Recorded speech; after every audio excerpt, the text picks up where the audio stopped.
청취자분께서 보내주신 자료가 하나 있는데요. 칭기즈칸이라는 제목의 강의록입니다. 근데 이게 그냥 단순한 역사 강의가 아니더라고요. 시작부터 질문이 아주 근본적입니다. 칭기즈칸의 후예들이 말발굽으로 세상을 호령했다면 21세기를 사는 우리는 인류에게 어떤 새로운 길을 보여줘야 하는가? 바로 이 질문이 전체를 꿰뚫는 핵심인 것 같아요. 네, 오늘 우리가 좀 깊이 들여다볼 내용이 주류 역사학의 시각과는 상당히 다른 아주 독창적이고 대담한 세계관을 담고 있습니다. 그렇죠. 그래서 미리 좀 말씀을 드리자면 저희의 목표는 이 주장이 역사적으로 맞냐 틀리냐 이걸 따지는 게 아닙니다. 사실관계를 검증하는 자리는 아니다. 네, 그보다는 이 강의록이 제시하는 그 독특한 논리의 흐름을 한번 따라가 보는 거죠. 칭기즈칸이라는 인물을 통해서 우리 시대의 정체성과 사명을 어떻게 새로 정의하고 있는지 그 내부 논리를 깊이 파헤쳐 보는 겁니다. 아주 좋은 접근이네요. 그러니까 이 강의록이라는 하나의 소스가 대체 어떤 그림을 그리고 있는지, 그 그림의 의미는 뭔지 그걸 탐험해보자는 말씀이시죠? 바로 그겁니다. 좋습니다. 그럼 이 강의록을 바탕으로 칭기즈칸을 어떻게 새롭게 봐야 하는지, 그리고 그 통찰이 오늘 우리에게 어떤 의미를 던져주는지 본격적으로 분석을 시작해 보겠습니다. 자, 보통 칭기즈칸 하면 위대한 정복자, 영웅 이런 이미지를 다들 떠올리잖아요. 그렇죠. 대부분 그렇죠. 그래서 존경의 대상으로 삼기가 쉬운데 이 강의록은 시작부터 아주 찬물을 끼얹어요. 그를 신처럼 받들면 절대 그를 넘어설 수 없다. 굉장히 단호한 선언입니다. 왜 이런 말부터 시작하는 걸까요? 그게 사실은 이 강의록 전체를 여는 뭐랄까 열쇠 같은 문장입니다. 이게 그냥 겸손하라는 뜻이 아니거든요. 그런 게 아니군요. 네. 어떤 대상, 특히 위대한 인물이나 지식을 진정으로 내 것으로 만들고 또 뛰어넘으려면 우러러보는 숭배의 자세가 아니라 철저히 분석하고 연구하는 자세가 필요하다는 거죠. 분석하고 연구하는 자세. 강의록에서는 눈 아래에 두고 봐야 한다는 표현까지 쓰는데요. 그래야만 그 대상의 본질을 제대로 꿰뚫어보고 그 지식을 흡수해서 바르게 쓸 수 있다. 이런 철학이 담겨 있는 겁니다. 신격화는 오히려 이해를 막는 가장 큰 장애물이라는 거예요. 아하. 존경은 하되 맹목적으로 따르지 말고 철저하게 연구해서 그 정수를 뽑아내라. 이런 거군요. 알겠습니다. 그런데 여기서 그 분석의 대상을 우리 쪽으로 확 끌어당기는 정말 파격적인 주장이 나오는데요. 바로 칭기즈칸이 우리 민족의 후예라는 주장입니다. 이건 주류 역사학계에서는 거의 들어본 적이 없는 이야기거든요. 네, 이 부분이 가장 대담한 지점이죠. 어떤 근거로 이런 연결고리를 만드는 건가요? 이 강의록에 따르면 칭기즈칸의 혈통이 멀게는 단군 시대에서부터 가깝게는 고조선의 자손인 동이민족에서 뻗어나왔다고 명시를 합니다. 동이민족이요? 네. 여기서 중요한 건 이 강의록이 고조선을 그냥 신화나 전설의 영역이 아니라 명백히 실제했던 역사적인 국가로 규정한다는 점입니다. 실존 역사로 보는군요. 그렇죠. 그리고 그 고조선을 세운 동이민족의 활동 반경 안에 몽골 고원이 포함되고 그 혈통과 문화적인 뿌리가 칭기즈칸에게까지 이어졌다. 이렇게 보는 거죠.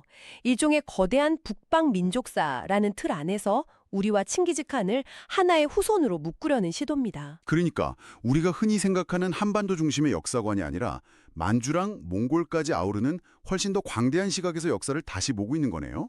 맞습니다. 좋습니다. 이 강의록의 논리를 따라가 본다고 했으니까 일단 이 전제를 한번 받아들여 보죠. 그가 먼 나라 영웅이 아니라 우리랑 같은 뿌리를 가진 인물이라면 그가 역사 속에서 맡았던 역할도 새롭게 해석해야 할 것 같은데요. 바닥을 놓은 사람이라는 표현이 참 독특하더라고요. 그 비유가 핵심입니다. 우리가 집을 짓는다고 생각해보면 화려한 기둥을 세우고 지붕을 얹기 전에 가장 먼저 해야 할 일이 있잖아요. 기초를 다지는 거죠. 그렇죠. 바로 그 단단한 기초, 즉 바닥을 다지는 일입니다. 강의록은 칭기즈칸의 역할을 바로 이 기초공사에 비유하는 겁니다. 그의 시대는 이념이나 철학이 아니라 오직 힘이 지배하던 시대였고 그의 역할은 그 힘을 써서 흩어져 있던 대륙을 하나로 묶는 것.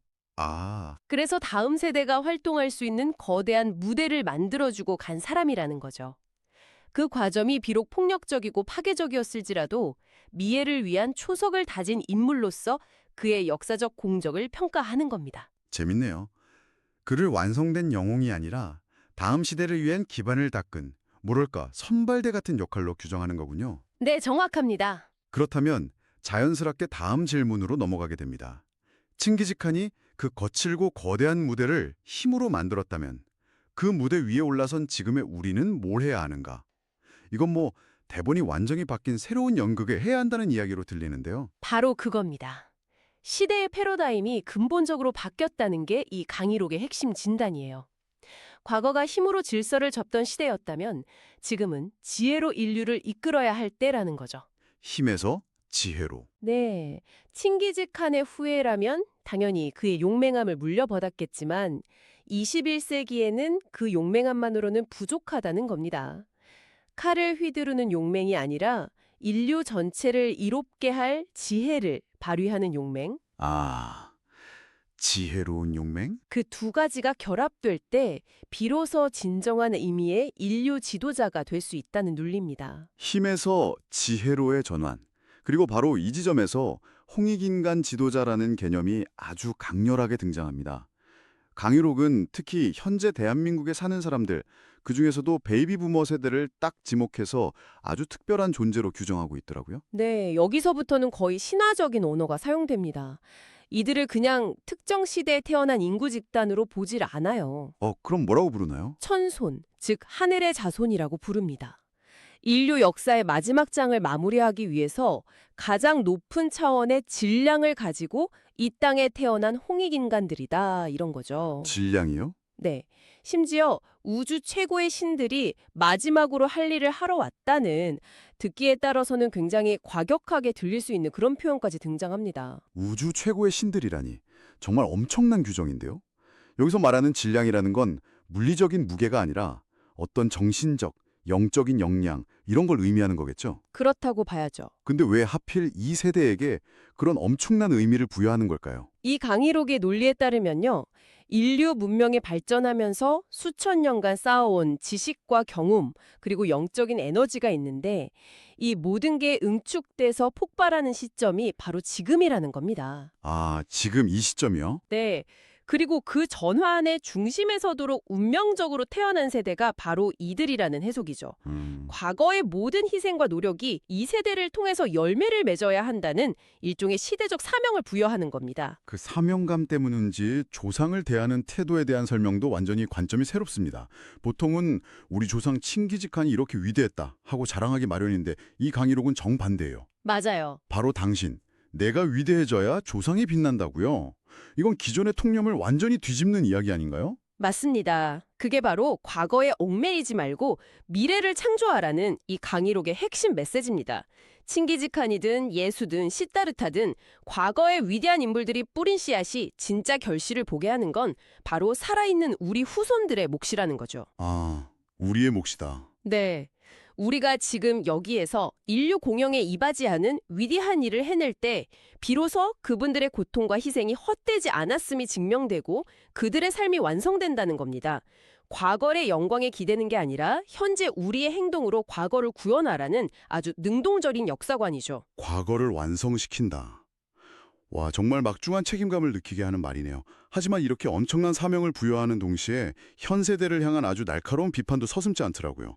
어딘가 나사가 한 개 풀렸다는 표현까지 쓰면서요. 도대체 뭐가 문제라는 걸까요? 지난 수십 년간 우리가 경제 발전과 생존에만 매몰되면서 어딘가에 빌고 매달리고 무릎 꿇는 것에 너무 익숙해졌다는 겁니다. 아, 그 과정에서 우리가 본래 가지고 있던 지도자로서의 기상과 존엄성을 잃어버렸다. 이렇게 아주 강하게 질책을 합니다. 그러면서 이런 날카로운 질문을 던지죠.